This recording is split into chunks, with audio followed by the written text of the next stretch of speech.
কি সেবা, এই থিমের উপর আজকে আমাদের প্রোগ্রাম। বাকি প্রোগ্রামটা স্টার্ট হয়েছে 17 সেপ্টেম্বর থেকে 2 অক্টোবর।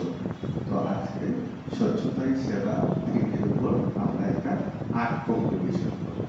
আজকে যারা আর্ট কম্পিটিশনে উইন করবে তাদেরকে আমরা নেক্সট কালকে ক্লাস দেওয়া হবে। তো আমাদের যে স্বচ্ছতা একটা খুব important part of our life, ওইটা যাতে আমরা রিয়েলাইজ করতে পারি, বুঝতে পারি, ওর জন্য এই প্রোগ্রামগুলো এনএসএস এর ফান্ড থেকে প্রোভাইড করে প্রোগ্রামগুলো করা হচ্ছে। তো সবাই আজকে হয়তো ওয়েদার খারাপ, ওর জন্য সবাই আসতে পারেনি, কিন্তু প্রোগ্রামগুলো অনেক স্কুলে আর ডিফারেন্ট ইনস্টিটিউশনে করা হচ্ছে। তো সবাই তোমরা সুন্দর করে আঁকাটা স্টার্ট করো। তারপরে প্রবীণ স্যার আছে, আমিনুল স্যার আগে জাজমেন্টের পর আমরা উইনার ডিক্লেয়ার করে